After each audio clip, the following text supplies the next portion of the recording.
like, oh, this, yeah, we can talk. I truly had nothing to do. By the way, my impersonation of you is just Bill Hader's impersonation of you. It's just me. It's vicious and nasal. I don't think it is vicious. It's very loving. He used to do it on the set of Trainwreck. How's it go? It's just like, yeah, I'll come by. This seems like, yeah, sure, yeah. It's got some Ed Wynn to it. How do you guys like the movie? It was pretty good.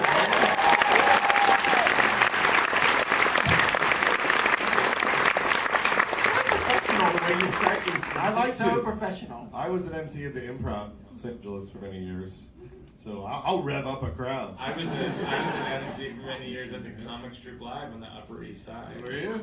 Were you a good one? It was alright. You know, I got better over time, but I definitely, you know, you get to know everybody. You know, Yeah. people go, like, do you know Louis? I'm like, well, yeah, I'd bring him on stage like 6 nights a week at the Comic Strip. So, Yeah. you know, you kind of, you know, that's when Aziz came up.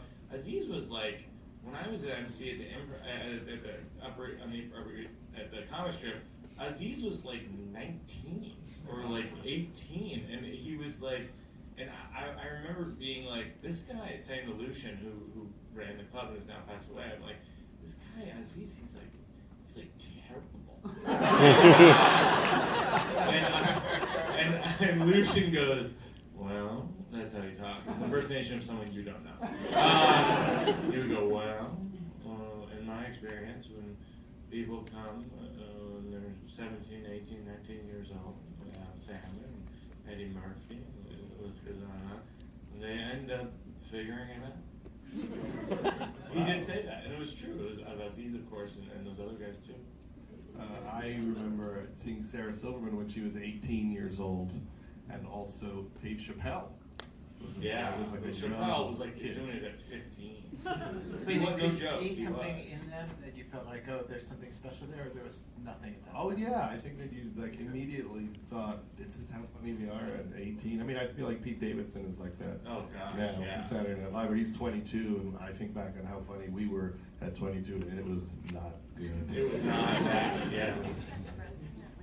Oh, Seth Rogen, we met when he was 16. No way. Yeah, we just got a tape of him reading this scene. We wrote a Freaks and Geeks generic freak scene that we could have everybody read. It was all about a kid talking about how he was going to grow pot underground. And then if the cops came, he would blow the entrance cave. And we just got a tape, and we were like, who the fuck is that guy? And then he turned out to be funny. So you started doing improv in college? Yeah, when I was a freshman in college, I was cast in the improv group, and weirdly before that, like I felt like I had no friends at college, or no one that I felt like these are my people, you know. And then when I met the improv group, it was like 10 of us, and it was like, oh, I love all of these people, and I really felt like it was my home. I felt like that when I moved to Los Angeles. I was obsessed with comedy, and no one in my high school liked comedy or cared at all. And then I remember dragging in 1983 my friend Satoshi Fujita to a Letterman taping, and the guest was Robert Klein, and Satoshi was not excited. But then I came to Los Angeles, and I always describe it like being. Do you remember the Blind Melon video for No Rain with the bee girl? Do we ever? You know? And the bee girl runs out in the field, and there's like 100 other bees, and like that's what it felt like to join comedy. Was that like what it was for you? Oh my God, you're crying again. It's I just haven't stopped. Yeah. I always think of it as like the Smashing Pumpkins video for Today, where they're driving the ice cream truck, and I'm in the ice cream truck. I felt like that. I came from math, so I was majoring in math. Literally math. Yeah. Like geometry, algebra, math, in case anyone's confused. More like calculus, abstract algebra, but sure. Pluses and minuses, add, addition, subtraction, that kind of thing. Word problems. But I remember meeting the improv group at my school, and all of a sudden I was funny. I felt like I had never been funny before, and then I found people to do bits with, and I suddenly became funny and just felt like myself for the first time. Yeah. Why do you think the movie is so? It's very, very emotional. What do you think the core of that is? I think raise your hand if you felt emotional at the end of the movie. Okay, good. Well, the one thing about doing Q&As, which is weird, is that like if you didn't like it, like, can you imagine how horrible it would be to listen to someone answer questions? Oh, you didn't like that? Well, let me tell you how I made it. The Pluto Nash Q&As. What's emotional to me about it, I can't watch the movie anymore because I cry every time, and I don't mind crying, once a week, but every day is just too much, especially when it's about your own movie, and it's that the leaving of a group. It feels like it reminds me of so many things in my life: leaving my family to go to college, leaving my college friends to go to New York, leaving you guys now to go to eat pizza. There's so many things it reminds me of, and so I get really choked up. I feel like I'm a person hoarder. Like when Freaks and Geeks was canceled, which was like our version of like the group breaking up. First, I had a major back surgery. I just developed a herniated disc from just the stress and the emotion of it. And then I thought, how do I keep the group together? And then we did another show called Undeclared about college. But really, it was just a way to not end Freaks and Geeks. And then that got canceled, and then we made Knocked Up with everybody, and then Superbad. Like it's really just trying to keep the band together, even though just naturally it has to split apart. You were talking about this earlier today, how you cried through the last 20 minutes of the film, and then we were talking about it. Like you had the experience that the He literally had. Well, you literally had the experience. His roommate was Adam Sandler. Right. Did you just want to talk No, about I didn't that? quite realize that the whole last 2 years we've been talking about this movie. Like I never said that to you No. when you I sent pitched it me to you the on the script. set of Trainwreck, and you're like, yeah, that sounds great. I love that. Judd used to taunt me on the set of Trainwreck, where he would have the director's chair, and he'd be like, "You want to sit here?" I'd like to sit here. And it crushed me. But anyway, so you had the experience at the Comedy House where you were roommates with Sandra, Yeah. right? It just and yeah. Well, that's the thing that happens in comedy is there are certain people that are clearly very special, and then there's a lot of other people. That should be on the poster. Yeah. And sometimes you realize, oh, I'm the other people. So I met Adam Sandler when he was still maybe last year of college. I went to the comic strip and he was performing. And Adam used to wear sweatpants every night. But he didn't have many jokes. He'd wear sweatpants on stage. And then he would go, here's my impression of Baryshnikov. And then he would pull his sweats up really high so you could see his balls, basically. And his comedy hasn't changed. and he was just so funny, just such a knucklehead, funny kid. You just felt like, oh, that guy is going to be a huge star. And then we lived together, and I would always feel the level of interest in him. And then one day he said, I'm going to Chicago to audition for Saturday Night Live. And I literally felt bad for him. I thought, this guy does no characters, no voices. He mumbles through his whole act. This is not going to happen. And then he came back and he said, yeah, I got it. And I was like, that's great, man. It's really great, really great. And then he would always try to get me a job, just like the movie, as a writer. And he gave all my writing to James Downey, the head writer, and then Rob Schneider was there, and Rob Schneider cock-blocked me and said, I don't think he's ready. And he blocked me. Yeah. Is page 6 here?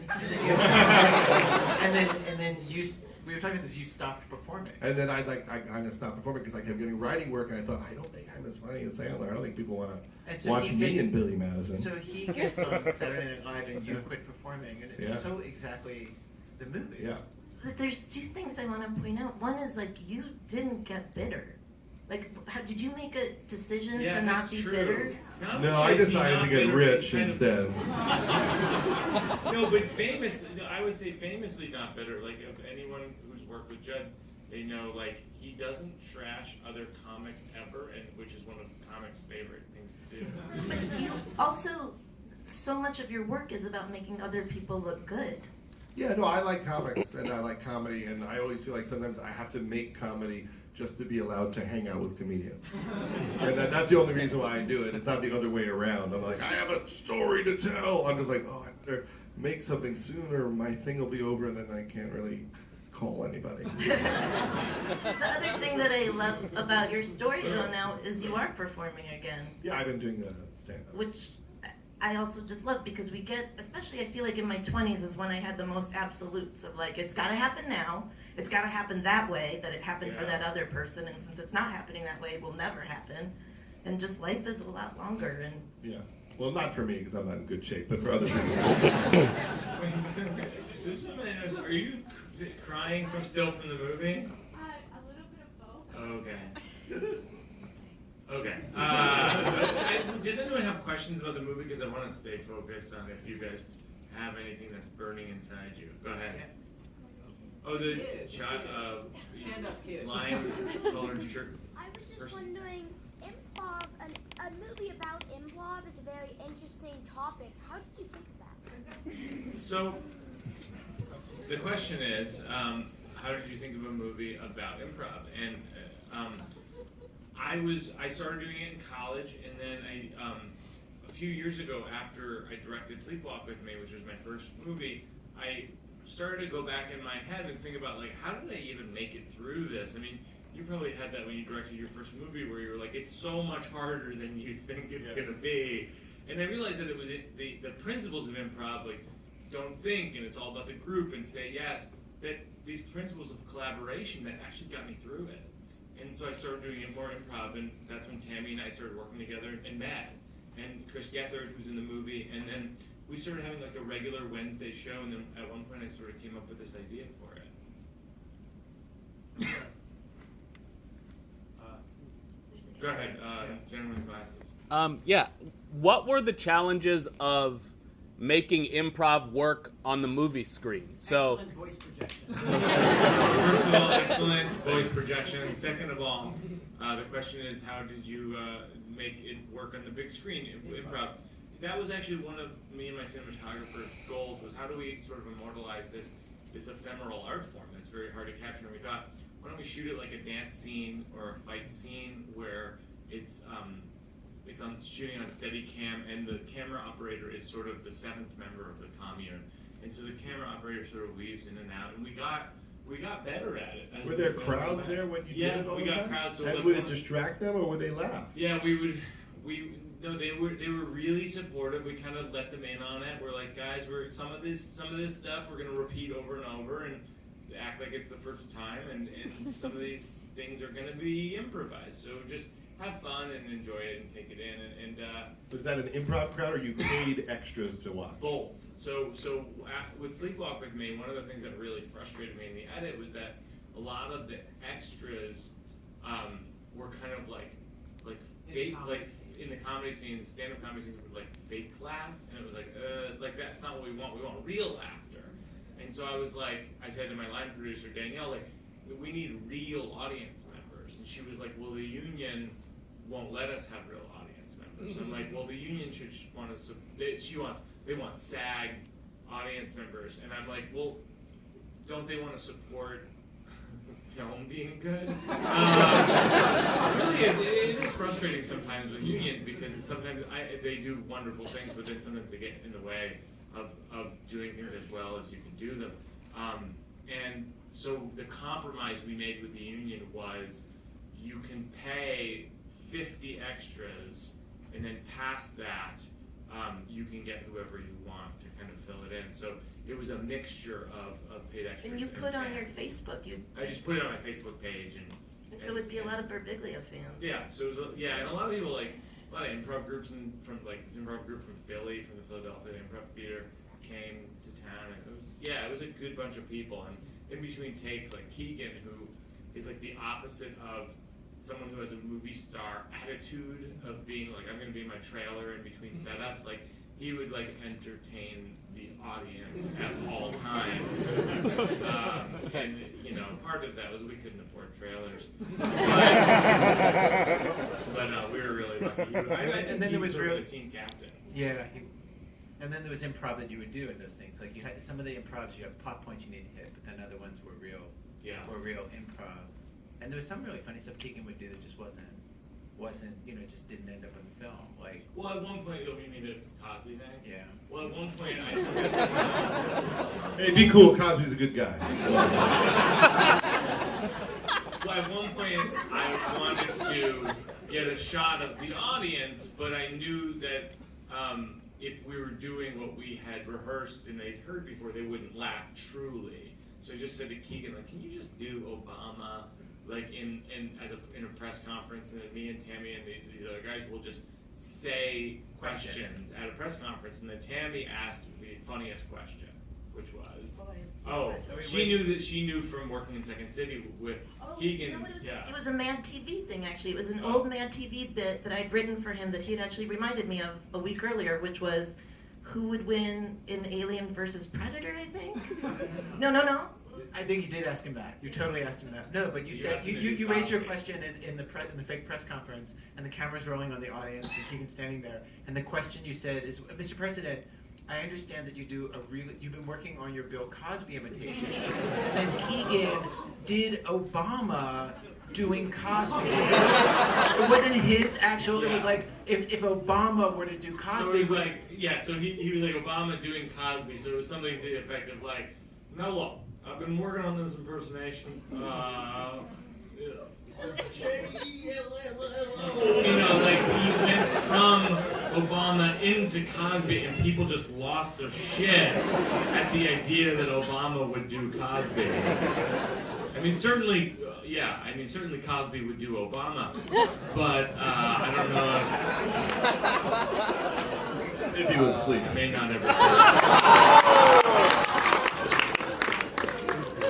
I have a question. Yeah. How did you come up with, and can you talk a little bit about Chris's father getting sick in the movie? How So that Bill's dad storyline came from this thing where my friend Tami, I remember in our 20s, his dad ended up in the hospital, and he had like a speech thing, not unlike that, and Tami said, you know, he would explain to us, like, he would be like, thank you, and then we started, you know, because we're so sad about it. You a lot of times, like, comedians make light of things because it's, otherwise you'd cry all day. It's too sad. So we just, every once in a while, we'd be like, thank you, you know, and it became this running joke. And when I wrote the script, I called Tami, I go, do you mind if I use this in this film I'm writing? And he was like, yeah, but I don't think anyone will laugh at that. And then when he saw the premiere a few weeks ago in LA, he was like, that it's amazing that the science of that joke, like, it shouldn't work. There's no reason people should be laughing, but they do. Wait, so you put the dad into the movie so you could do the thank you joke? Yeah. It's a little backwards engineering. That was sort of what led me to that. Yeah. But thank you guys. We don't. That's all the time we have. But thank you guys so much for being here with us on our opening weekend. This movie means so much to us, and that's why we're doing all these Q&As. And Judd so generously popped in. And if you like the movie, tell your friends, please, because the advertising budget is you. In other words, there isn't one. And so if you like it, tell 2 friends, or tweet at Don't Think Movie, or like it on Facebook. And this weekend too, like, tell them, like, because it affects, like, if It's been explained to us, like other theaters look at how we do in the opening weekend, and so if we get good numbers in the opening weekend, more theaters book the film. So if you tell your friends, tell them to come this weekend, and if they don't come this weekend, tell them to come themselves. We so appreciate it. Thanks for being a part of this.